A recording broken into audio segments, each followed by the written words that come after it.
اعوذ باللہ من الشیطان الرجیم بسم اللہ الرحمن الرحیم قال اللہ تعالی وتبارک فی القرآن الکریم والفرقان الحکیم والکتاب المنیر والکتاب العظیم ثانی اثنین اذ ہما فی الغار اذ یقول لصاحبہ لا تحزن ان اللہ معنا صدق اللہ مولانا العظیم وصدق رسولہ النبی الامین الکریم الرؤوف الرحیم۔ ابتدا ہے رب لم یزل کے ببرکت و عظیم نام سے جو مالک شش جہات ہے، اور اربہا درود و سلام کا نذرانہ سلطان دو عالم کی ذات والا اعتبار پہ کہ سدرۃ المنتہا پر جن کا اوج حقیقی اعراج کو پہنچتا ہے۔ ARYQ ٹی وی کے پلیٹ فارم سے تمام سامعین سامعات ناظرین کی خدمت میں بڑی محبت کے ساتھ السلام علیکم ورحمۃ اللہ وبرکاتہ۔ ایک ایسی شخصیت کا تذکرہ ہم کر رہے ہیں کہ جب ان کا نام لیا جائے نا، جناب ابو بکر کا، جناب صدیق اکبر کا، تو دل پہ ایک ایسا کیف طاری ہوتا ہے کہ جیسے دراہم و دنانیر کی بوریاں کھل گئی ہیں اور سرکار دو عالم صلی اللہ علیہ وسلم کے قدموں پر قربان ہونے جا رہے ہیں۔ یا نگاہوں میں وہ تڑپ ہے کہ صرف شوق و نیاز و محبت سے حضور کی زیارت کرنا چاہتے ہیں، یا اولاد اس لیے رب نے دی ہے کہ سرکار کے دین پر قربان کرنا ان کی زندگی کا مقصود ہے، کہ ہر وہ کیفیت جس میں حضور کی رضا، حضور کی منشا اور حضور کی محبت بالا اور صاف ستھری پاکیزہ نظر آتی ہے، وہ کیفیات ماحول کو ملتی ہیں۔ انتہائی عزت مآب سامعین و سامعات، دیکھیے اللہ پاک نے ہمیں زندگی کا کوئی مقصود تو عطا فرمایا ہے نا۔ منزل مقصود کی طرف تو ہر کوئی جاتا ہے جس کا قصد کیے ہوئے ہیں، لیکن منزل مراد جس کی طرف ہمارا خالق حقیقی ہمیں لے کے جانا چاہتا ہے، جو اس کی طرف پہنچے گا کامیابی تو اسے ملے گی، حقیقی کامرانی تو اسے ملے گی۔ آئیے میں آپ کو عرض کروں کہ سید عالمی صلی اللہ علیہ وسلم کی امت میں سے جو حضور کے صحابہ میں سے قربت جناب سیدنا صدیق اکبر کے حصے میں آئی ہے، یہ بالکل انوکھی ہے، یہ بالکل نویکلی ہے۔ ایسی مثال چراغ زیبا لے کے بھی ڈھونڈنے سے نہیں ملے گی۔ ہجرت کے وہ لمحات کہ جب سرکار دو عالم صلی اللہ علیہ وسلم غار میں موجود ہیں اور کفار پیچھا کرتے کرتے اس غار تک پہنچتے ہیں، اور درجہ عزت یہ عطا فرمایا ہے کہ جناب صدیق اکبر نے حضور کو کندھوں پہ اٹھایا ہے اور کندھوں پر اٹھا کے غار میں لے کے گئے ہیں۔ اب دل میں ایک لمحے کے لیے کوئی کیفیت پیدا ہوئی کہ کہیں یہ ہمیں ڈھونڈ نہ لیں، کہیں یہ ہمیں تلاش نہ کر لیں، تو اس وقت قرآن حکیم ایسی پاکیزہ آیہ مبارکہ عطا فرماتا ہے کہ ہماری زندگیوں سے بھی شکوک و شبہات ختم ہو جاتے ہیں، اور اس کا فیض آج 1400 سال بعد بھی جاری و ساری ہے اور نظر آتا ہے کہ غار میں کیفیت ہے۔ ایک صاحب دوسرے صاحب سے کہہ رہا ہے ڈرنے کی ضرورت نہیں ہے، کوئی غم زدہ ہونے کی ضرورت نہیں ہے، کوئی پریشان ہونے کی ضرورت نہیں ہے، اللہ ہمارے ساتھ ہے۔ اور یہاں پر جو ارشاد فرمایا ثانی اثنین اذ ہما فی الغار، کہ کیفیت یہ ہے کہ دونوں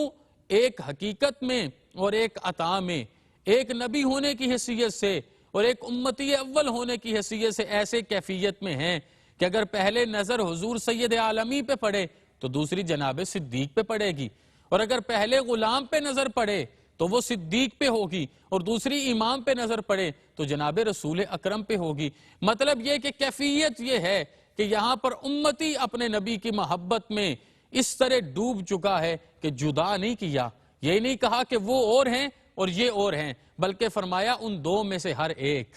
ان دو میں سے ہر ایک کے دل کی کیفیت ایسی ہے کہ اللہ ان کو اپنی رحمتوں میں لیے ہوئے ہے۔ حدیث مبارکہ میں حضور نے فرمایا ما ظنک باثنین اللہ ثالثہما، کہ آپ اس کے بارے میں کیا گمان رکھتے ہو ابو بکر، بتاؤ مجھے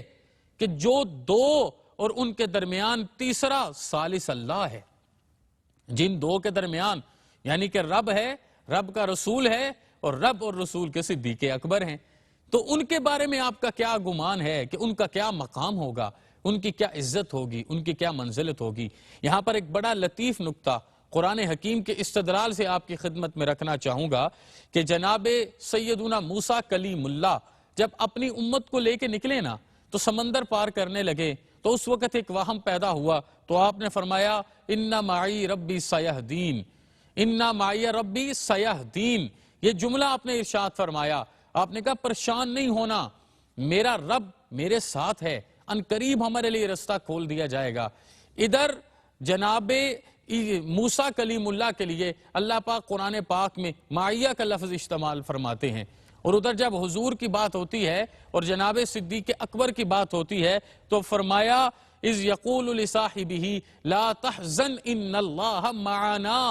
ادھر کہا میرے ساتھ ہے، ادھر کہا ہمارے ساتھ ہے۔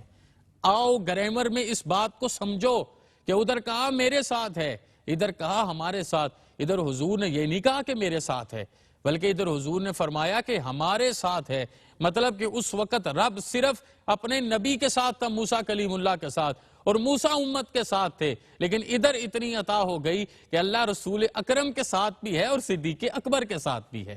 تو یہ وہ مقام ہے، یہ وہ قربت ہے، یہ وہ درجہ ہے، یہ وہ عزت ہے جو جناب صدیق اکبر کو نصیب ہے۔ سرکار دو عالم صلی اللہ علیہ وسلم نے جو آخری الفاظ آپ کے بارے میں بولے تو وہ بتاتے ہیں کہ کیا قربت آئینہ دار بن کے میرے اور آپ کے سامنے آتی ہے۔ حضور نے فرمایا ما نفعنی مال احد قط، مجھے کسی کے مال نے اتنا نفع نہیں دیا، ما نفعنی مال ابی بکر، مجھے کسی کے مال نے نفع نہیں دیا، یا مجھے کسی کے مال نے اتنا نفع نہیں دیا جتنا مجھے جناب ابو بکر کے مال نے نفع دیا۔ اور یہ کیفیت یہ نہیں تھی کہ جناب ابی بکر اترا رہے تھے، جناب ابی بکر اس وقت یہ کہہ رہے تھے جناب صدیق اکبر کہ دیکھیں میرا مال حضور نے قبول کر لیا، ہاں میرے مال نے نفع دیا، بلکہ کیفیت یہ تھی کہ آنکھوں میں آنسو جاری تھے، جسم پہ کپ کپی تاری تھی، چہرہ زعفرانی تھا، اور تڑپ کے عرض کر رہے تھے حضور میرا مال کہاں ہے؟ حضور مال تو آپ کا، حضور کرم نوازی تو آپ کی، حضور بندہ پروری تو آپ کی، حضور غریب نوازی تو آپ کی، کہ آپ نے میرے مال کو قبول فرمایا۔ اس کیفیت میں جناب صدیق اکبر کی گردن جھکی ہوئی ہے اور آنکھوں سے آنسو جاری ہیں، جیسے مقام شوق کا معراج کا مقام مل گیا کہ جس مقصد کے لیے زندگی گزارتے تھے اللہ نے وہ توفیق اور عزت عطا فرما دی۔ تو حضور فرماتے ہیں لو کنت متخذا من امتی خلیلا، کہ اگر میں اپنی امت میں سے کسی کو خلیل بناتا لاتخذت ابا بکر ولکن اخی وصاحبی، یہ آخری جملے ہیں۔ میرے اور آپ کے آقا کہتے ہیں اگر میں اپنی امت میں سے کسی کو خلیل بناتا، مجھے خلیل بنانے کی اجازت ہوتی تو یقیناً میں جناب ابو بکر کو خلیل کا درجہ دیتا، صدیق اکبر کو خلیل کا درجہ دیتا۔ لیکن میں تمہیں بتاؤں صدیق میرا صاحب ہے اور صدیق میرا بھائی ہے، یہ آپ نے ارشاد فرمایا۔ پھر وہی کیفیت، حضور میں غلام ہوں،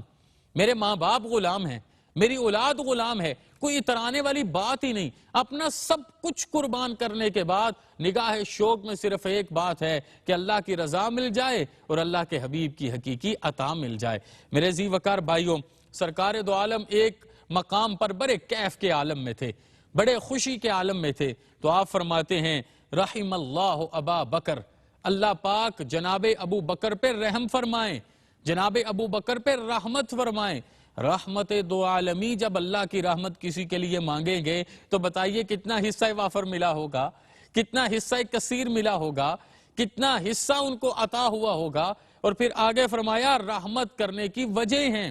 پہلی وجہ کیا ہے؟ زوجنی ابنتہ،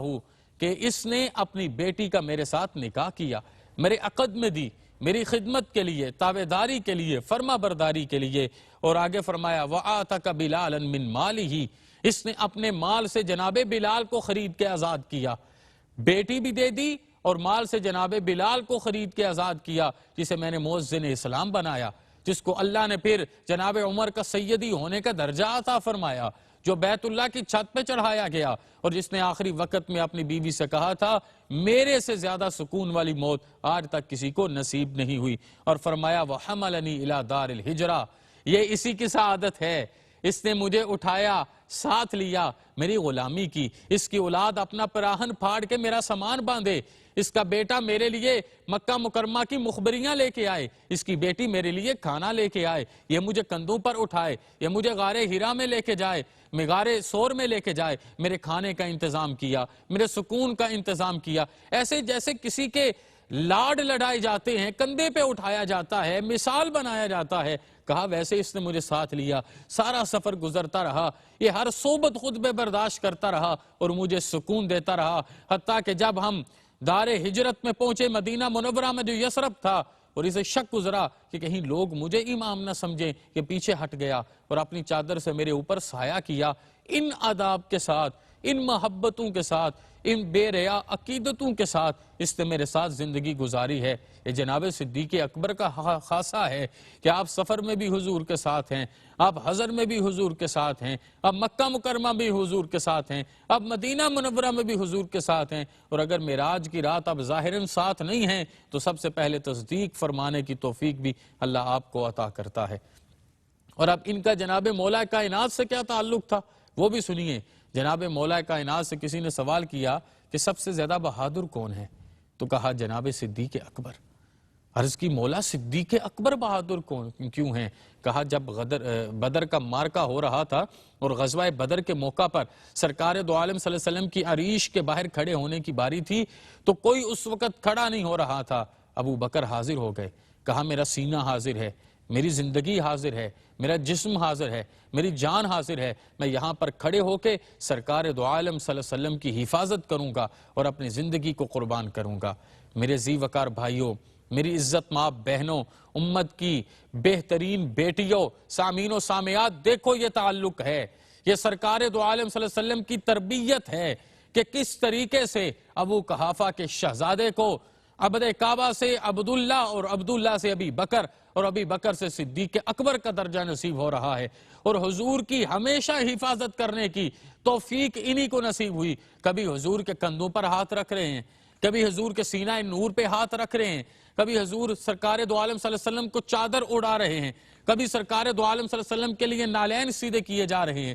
کبھی آقا کونین صلی اللہ علیہ وسلم کے لیے وضو کا پانی لایا جا رہا ہے، کبھی تہجد آفری لمحات میں تہنیت آفری عزت حاصل کی جا رہی ہے، کبھی سرکار دو عالم صلی اللہ علیہ وسلم کے خاص مشورے میں شامل ہو رہے ہیں، جنگ ہے تو حضور کے ساتھ ہیں، سفر ہجرت ہے کبھی آگے ہوتے ہیں، کبھی پیچھے ہوتے ہیں، کبھی دائیں ہوتے ہیں، کبھی بائیں ہوتے ہیں، کبھی حضور کو کندھوں پہ اٹھا رہے ہیں، کبھی حضور سرکار دو عالم صلی اللہ علیہ وسلم کے لباس مبارک کو دھو رہے ہیں، کبھی قرآن کی حفاظت میں قرآن کی آیات کو لکھ رہے ہیں، کبھی احادیث کی حفاظت میں ان کو درج کر رہے ہیں، کبھی غلاموں کو خرید کے آزاد کر رہے ہیں، کبھی حضور کے پیچھے پیچھے چل کے بازار میں جا رہے ہیں، سلطنت اسلام کو قائم کرنے کے لیے اپنی پوری توفیق پیش کر رہے ہیں، اپنا پورا علم پیش کر رہے ہیں، اپنا پورا مقام پیش کر رہے ہیں، اور وہ مظہر کے معاملات، وہ عزت کے معاملات، وہ غائب کے معاملات، وہ خاص اوقات کے معاملات جو کسی اور کا نصیب نہیں ہے، وہ صدیق اکبر کا نصیب ٹھہرتا ہے،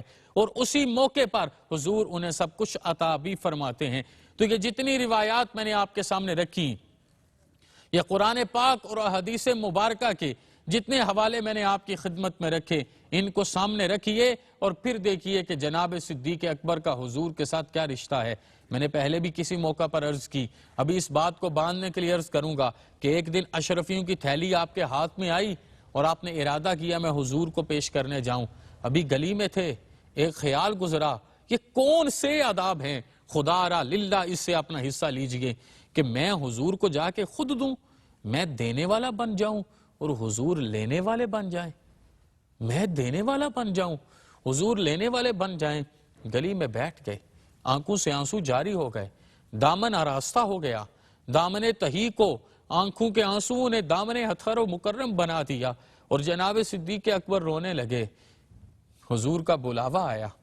مسجد نبوی پہنچے، سرکار دو عالم نے اپنے سامنے بٹھایا، سامنے بٹھا کے گھٹنوں کو گھٹنوں سے عزت دی اور پیشانی کو پیشانی سے مکرم فرما کے کہا تیرا مال میرا مال ہے۔ یہ وہی صدیق اکبر ہے، سرکار دو عالم صلی اللہ علیہ وسلم کا خادم، جسے جہاں بھر کی ہر عزت حضور کے در سے ملی ہے، اپنا سب کچھ قربان کر کے حضور کی خدمت میں حاضر ہوئے ہیں، لیکن آج جب مال پیش کرنے کی بھی باری آئی تو کہا حضور خود حکم دیں مال لے کے آؤ۔ جیسے میں ٹاٹ کا لباس پہن کے آیا تھا اور آسمان کے فرشتوں نے بھی وہی لباس پہنا تھا، ویسا ہی آج حکم ہو۔ صدیق کبھی دینے والا نہیں بن سکتا، صدیق جب بھی بنے گا سرکار سے لینے والا بنے گا، اور صدیق کا مال تو ہے ہی سرکار دو عالم صلی اللہ علیہ وسلم کا۔ تو یہ ایسا تعلق ہے،